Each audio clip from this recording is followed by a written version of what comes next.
kon nuyu bulu kana xalifa am dil mustawa kon tey nu gan faa jooy xadimul mustawa ma jooy la am di mustawa baayam ba ko jàngaloon te def domi baayam ba bu mi jëleeti baay bu mel ni Ceerno mu di ko xoole Bamba ci bi xarnu bu mi jëleeti kuy nu roog maam Ceerno moo doon premier rijaali xarnu moo jëkka daw kursu ba muja ak moom ba gañaa ya faxagul laag raw na gañaa yépp tëggi tuur ba ñibbi këram njool ma kawan ko buur ba alaaxira jeexal kër Maam Balla Seex Mustafa amul ku dul Seex Balla Seex Bamba dem ca wam sasin fa Njurbel keroog la addunay nu rooku kurmbal Seex Anta dem ca bopp ama sasin yóbbu sëriñ Afiya murid yey bis bisi sëriñ Masamba dem ci atum unay sasin jumay Tuubaa di ko jooy di bis bisi fekkoon na Seex keroog rakam Seex Absa dem nañ ca amana sasin cey cam murid yépp nag di yaakaar Ceerno ndaw mu toofi ba ma tal bi xarnu ndekete woo day dem ci atum ba sasin xam naa su doonam ñangoor ma ngay dasa sasi watit wala leen di bëgga woon ak mboor ma ku dox doxin wa daa di yeesal ngir ma ngolol mu mag ma ca kër ga fekki leen ko dooma di baay watit wa toppi leen ko marsiya baa leen di xamal watit wa njàmme ngi di ci sulli mbootu xeet wa ndax ku xamul saayir sa na toppi me mboor xayaan balaa neex nga dégg séeréer sëriñ ma sàmba nee na inspecteur la kuréer a Ceerno tey ma ko digër maam Ceerno wàcc na defar na diine ñibbi na àjjana ca óoril na iinu maam Ceerno wàcc na ba fab sëriñ daam sëriñ ma mar ab sa ñu ngay nuyoog daam jigéenul óori ay ni yaa koy teeru lalam ña ñooñ bar sàq ñoo ciy feeru ma ngay bu naana ci lalam di buuru jot na ca bisu feer ba di tulliiru Bamba takkal na ko médaille baatin yudul tekkeeku la daa borom kun yëngal na firdawsi la maaja Tuuba taxaw fa jannaatu nay mi booba jannaatu addin am na fay ridwaani nuyoo na fa ak baccak borom gaawaani maam Ceerno nax nanu ba dem jinaani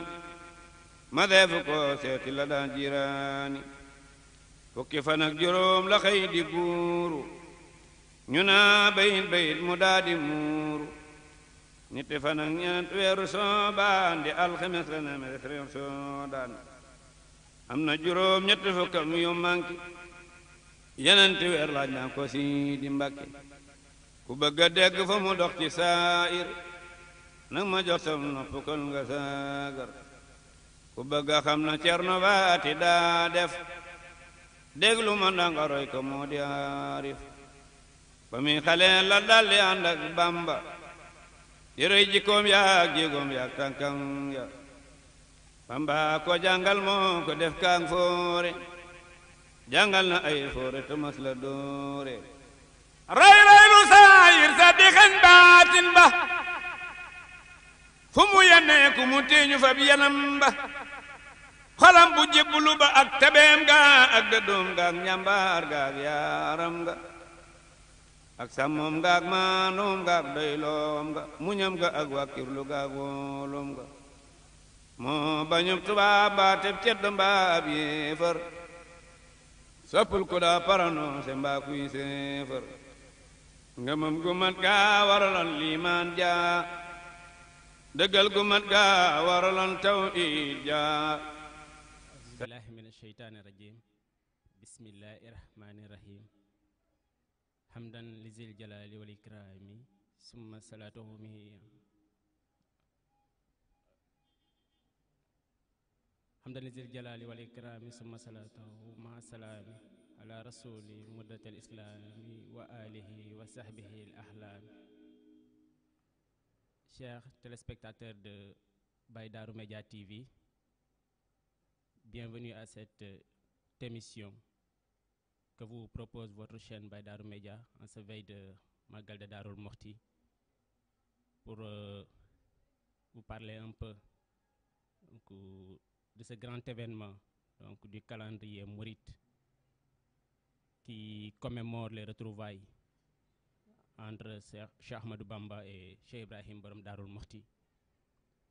Des retrouvailles bien sûr qui valent la peine d'être célébrées parce que non seulement les deux hommes qui sont à l'origine de ces retrouvailles et de cette célébration en valent la peine, mais également les raisons qui sous-tendent la célébration aussi méritent d'être évoquées.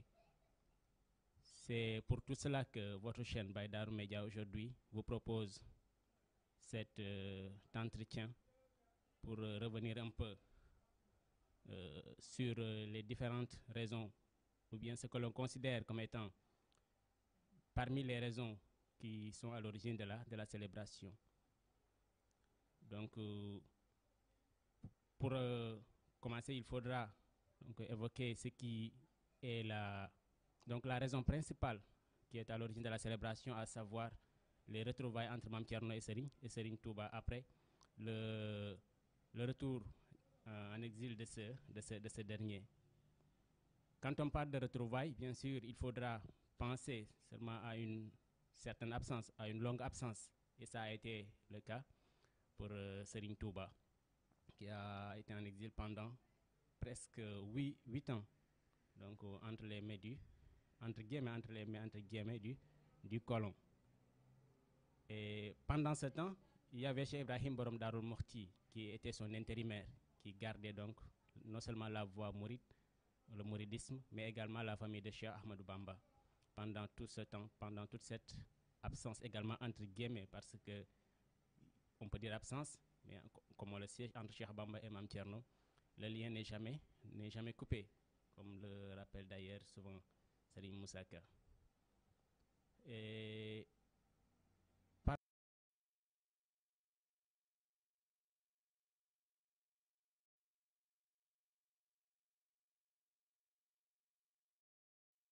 on sait que Mame Thierno a passé tout son temps avec Cheikh Ahmadou Bamba. Serigne Moussa Ka le dit en disant Bamba ko yor yar ko si waxtu sexar yi masula tàggoog moom li waxtu ki bari. Donc Mame Thierno Birahim a passé tout son temps, donc il ne connaît que Cheikh Ahmadou Bamba. Il vivait par et pour Cheikh Ahmadou Bamba. Donc lorsqu'il y a une certaine séparation, une absence de Cheikh Ahmadou Bamba pendant des années, donc il y aura une certaine nostalgie. Donc on peut dire, donc ces retrouvailles. Donc il y a cette nostalgie également qui se ressent donc à travers ces retrouvailles, et c'est normal. Mais au-delà de cette nostalgie également, je pense qu'il y a un élément fondamental qu'il faudra évoquer lorsqu'on parle de retrouvailles entre Mame Thierno et Cheikh Ahmadou Bamba. Et cet élément n'est rien d'autre que la confiance. La confiance, parce que lorsqu'il s'est agi pour Cheikh Ahmadou Bamba de partir en exil, comme je l'ai dit tantôt, il a confié le mouridisme et sa famille, donc c'est ses enfants, à Cheikh Ibrahim Borom Darou Mouhty. Donc là, on peut noter une certaine confiance. Maintenant, pendant des années d'absence, Mame Thierno a su gérer, donc comme il se devait, donc tout ce que Cheikh Ahmadou Bamba lui avait confié. D'ailleurs, Cheikh Ahmadou Bamba lui-même s'est demandé, est-ce que je serai donc en mesure de tenir ou de garder donc tout ça comme Mame Thierno l'a fait. Tout ça pour voir que Mame Thierno a été s'est engagé donc à veiller donc à tout ce que Cheikh Ahmadou Bamba lui a confié avec une fermeté on peut dire extraordinaire, mais une fermeté exceptionnelle. Donc avec également une volonté tenace de préserver donc ce qu'on lui a confié. Maintenant, lorsque ces deux hommes également, celui qui a confié et celui à qui il a confié, se retrouvent, et que ce qu'on a confié donc est remis en état, donc dans l'état d'avant, on peut dire, il y a bien une raison de célébration, parce que ça pourrait être, ça aurait pu être autrement, parce qu'il y avait un contexte qui n'était pas favorable, donc à la facilité souvent. Donc, il y avait Mam Tierno ici, Serigne Touba était parti, il y avait le colon, il y avait également une classe maraboutique empreinte d'une certaine jalousie, comme je le dis souvent. Il y avait également les Tchèdos qui détenaient le pouvoir temporel, donc, qui cherchaient par tous les moyens à attirer donc, la classe maraboutique, les Serigne Touba et son entourage, parce qu'à l'époque, ils étaient très, très influents. Donc, il y avait ce cercle, on peut dire un cercle de feu, donc, dans lequel se trouvait Mam Tierno. Mais malgré tout ça, il est parvenu quand même à réussir à résister à toutes ces tentations. Donc, il faudra évoquer par là donc, cette confiance qui est très importante. Et lorsqu'on parle également de cette confiance entre Cheikh Ibrahim Borom Darou Mouhty et Serigne Touba, il ne faudra pas donc, omettre une chose. Par exemple, établir une certaine comparaison par rapport à un événement antérieur. Lorsqu'on prend par exemple le prophète Sayyidina Moussa alayhi salatu wassalam, et son frère Haroun alayhi salatu wassalam, qui était prophète également sous la demande de son frère Moussa, qui avait des problèmes de parole et a demandé à son Seigneur de lui prêter main forte en faisant de son frère Haroun donc un prophète pour qu'il puisse l'épauler dans la mission qu'il devait mener.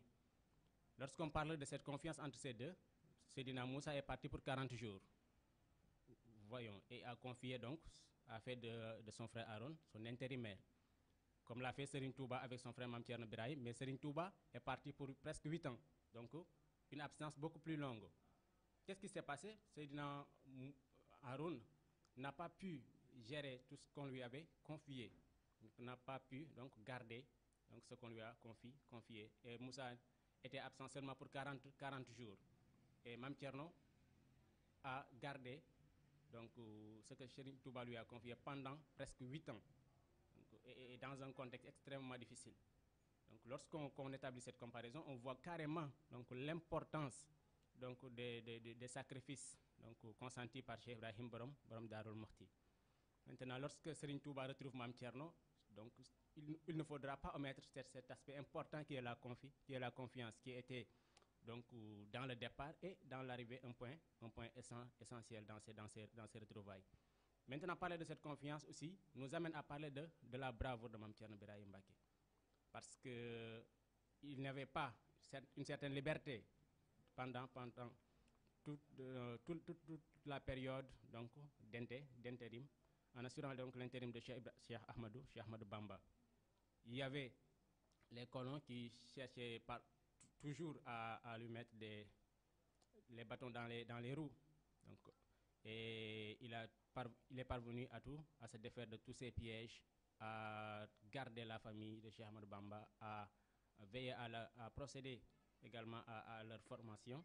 Et il y a le témoignage de Serigne Fallou qui est très très illustrant là-dessus.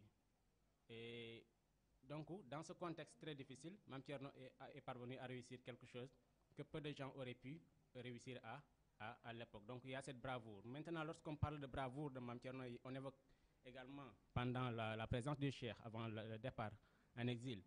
Donc, il y a le bureau de Ndar, lorsqu'il est envoyé par Serigne Touba pour remettre une lettre au gouverneur à l'époque, qui était tout puissant. Bien sûr, à l'époque, et également n'était pas d'une certaine, n'était pas un peu diplomate, le gouverneur. Parce que à Saint-Louis, qui était la capitale de l'AOF, donc, le gouverneur avait une certaine autorité. Et malgré cela, Mam Thierno l'a bravé, donc est parvenu donc à passer le message qu'il avait de Cheikh Ahmadou Bamba sans sourciller devant une telle puissance des autorités coloniales de l'époque. Maintenant, quand on parle de Borom Darou Mouhty, de la célébration du Grand Magal de Darou Mouhty, il faudra revenir un peu sur des valeurs qu'avait Borom Darou Mam Thierno Birahim Mbacké. Des valeurs aujourd'hui qui sont très très éprouvées donc, dans notre société. Lorsqu'on parle de Borom Darou Mouhty et de Serigne Touba, il y a quelque chose, un aspect fondamental qui nous vient à l'esprit, qui est la soumission à l'autorité. Comme je l'ai dit, j'avais dit que Mam Tierno a vécu par et pour Cheikh Ahmadou Bamba. Il n'avait pas d'existence en dehors de Serigne Touba. Il a consacré tout son temps à Serigne Touba. D'ailleurs, et ça a été, donc il y a un témoignage, lorsque par exemple Mamour Anta Sali est parti, donc est mort, avec au moment de l'héritage, qu'est-ce qu'a dit Serigne Touba? Tout simplement qu'il allait seulement prendre Cheikh Ibrahim Borom Darou Mokhti et le livre saint. Et il faudra voir par là une chose qui vaut la peine d'être, sur laquelle il faudra insister. Parce que lorsque Mam Tierno et Serigne Touba, ils ont le même père. Donc Mam Tierno, comme Serigne Touba, ils devaient tous hériter donc, de Mamour Anta Sali. Mais lorsque Serigne Touba donc, se retourne et de réclamer donc, Mam Tierno Birahim et le livre saint, il y a quelque chose de très très très important à retenir. Et comme je l'ai dit, Mam Tierno était pour et par Serigne Touba. Il n'avait pas d'existence en dehors de Serigne Touba. Et tout cela a pu être seulement parce que ce dernier, Cheikh Ibrahim Borom Darou Mokhti, était soumis à son frère. Il y avait cette acceptation de l'autorité qui est aujourd'hui très très très donc difficile à trouver dans notre société actuelle. Bamba, comme je l'ai dit au début, Bamba ko yor yar ko ci waxtu Cheikh Mosul tagok mom li waxtu kibari. Donc pendant l'âge, l'enfance, l'adolescence et l'âge adulte, il est sous Serigne Touba. Et c'est important. Aujourd'hui, qu'est-ce qu'on voit? Des enfants qui défient leurs parents, donc des jeunes qui ne vouent aucun respect donc, aux adultes. Et c'est très dangereux pour une société qui aspire tout ce qui est fiqh et des autres types de savoir. Serigne Moussa Ka le dit, Cheikh Bamba ni won Mam Tierno ne len gaganti man Bamba bis penc balay lijeenti. Donc vous voyez là que Mam Tierno était au-delà de tout un homme d'une certaine science. Il était donc très à l'aise dans les différentes branches donc, du savoir. Maintenant, aujourd'hui, qu'est-ce qu'on voit, nous, la jeunesse d'aujourd'hui? Nous sommes donc caractérisés par une certaine paresse. Et cette paresse se manifeste tout simplement par le fait que nous voulons, coûte que coûte, avoir du travail sans pour autant, comme je le dis souvent, donc, obéir donc, au processus, c'est-à-dire se former d'abord, avoir une certaine connaissance avant de prétendre à un emploi ou à une activité donnée. Parce que là, il y a des échelons à respecter. Il faudra tout d'abord franchir donc l'échelon du savoir, de la quête du savoir, pour ensuite traduire, mettre en pratique le savoir qui est acquis. Donc c'est très important. Et Mam Tierno Birahim Mbacké en est une parfaite illustration. Et aujourd'hui, quand on prend Darou Mokhti, c'est l'une des villes donc, du savoir, de la science. On peut prendre Cheikh Abdourahmane Mbacké, on peut prendre Serigne Alhaji Mbacké, Serigne Ahmadou, pour ne citer que cela. Donc il y a une certaine donc, préservation de ces acquis à travers ces hommes et tant d'autres. Et il y a également, comme je l'ai dit, en parlant de savoir, le savoir c'est ce que l'on va mettre en pratique qui va constituer le travail.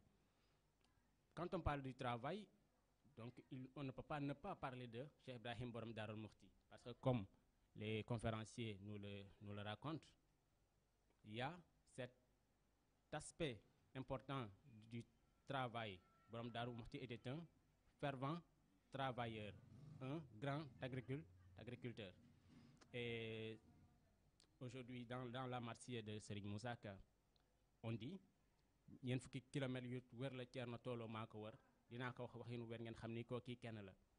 Donc en parlant du travail et de Mam Tierno Birahim Mbacké, il y a cet aspect qu'il faudra souligner et qui doit également permettre à la jeunesse d'aujourd'hui de se ressaisir et de savoir que malgré la société en déclin, en crise dans laquelle nous trouvons, il y a toujours des gens sur lesquels on peut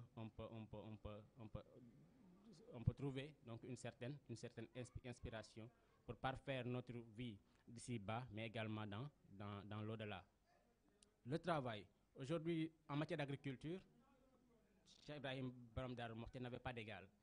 D'ailleurs, à un moment donné, une période de crise, donc, il y avait l'administration coloniale qui avait des difficultés pour alimenter ou pour nourrir Donc les prisonniers, qu'est-ce qu'ils ont fait? Donc ils se sont tournés vers Mame Thierno Birahim Mbacké, malgré tout leur, donc les pièges qu'ils mettaient en place, malgré les difficultés dans lesquelles Mame Thierno vivait. Donc, ils se sont tournés vers Mame Thierno pour qu'il puisse les tirer d'affaire. Et ça en dit long en fait. Et parce que lorsque tu n'es pas souvent en bon terme, et lorsqu'ils ne sont pas en bon terme, c'est tout simplement parce qu'ils ne le voulaient pas. Mais Mame Thierno est toujours pacifique. Dès lors qu'on lui permet donc de s'acquitter de ses obligations et de ses devoirs par rapport vis-à-vis des hommes, mais également vis-à-vis de ses semblables, il est très, très pacifique. Maintenant, il n'a pas été rancunier. Il les a donc soutenus. Il a veillé à ce qu'il donc ait tout ce que ces autorités donc coloniales, l'administration pénitentiaire voulaient. Et ça, donc, c'est une valeur très importante qu'il faudra aujourd'hui vulgariser, essayer de faire passer pour que la jeunesse puisse s'y retrouver. Il a reçu des médailles. Donc une médaille, donc tout simplement grâce à ses talents d'agriculteur avec Serigne Modou Moustapha, donc de la part des colons. Donc malgré tout ce que l'on peut dire, donc les problèmes ici par là, donc les colons pouvaient donc reconnaître donc ce valeureux et fin travailleur et agriculteur. Donc lorsqu'on parle de la célébration du Magal, il y a énormément de choses qu'on peut évoquer. Donc, il y a énormément de choses qu'on peut évoquer. Et je pense que à travers les différentes donc, conférences qui sont tenues, les conférenciers de chevronnés sont largement revenus pour permettre donc aujourd'hui dans un monde tellement donc en décadence souvent au point de vue des valeurs, de découvrir qui était Mame Thierno Birahim Mbacké. Et c'est des choses qu'il faudra toujours vulgariser en dehors et pendant le Magal de Darou Mouhty, parce que comme on dit, il y a le concept qui est développé maintenant depuis des années maintenant à travers ce concept Xam Thierno Jotna.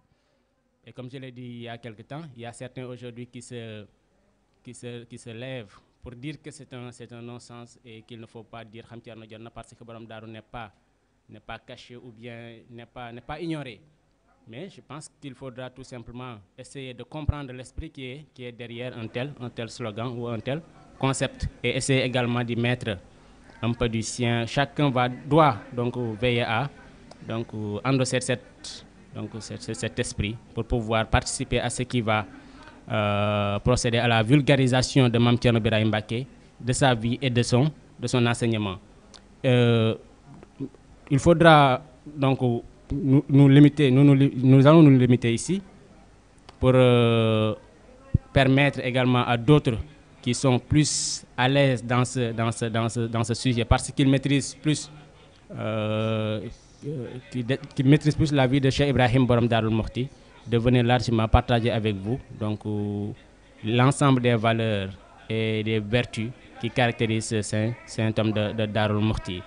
Maintenant, votre chaîne Baye Darou Média, comme elle a l'habitude de le faire pendant les grands événements, va vous permettre d'avoir des plateaux avec des hommes de marque, avec des hommes de savoir qui connaissent donc le vécu, la vie de Cheikh Ibrahim Borom Darou Mouhty, de venir partager avec vous donc dans un cadre très très très très adéquat parce que c'est un moment de partage.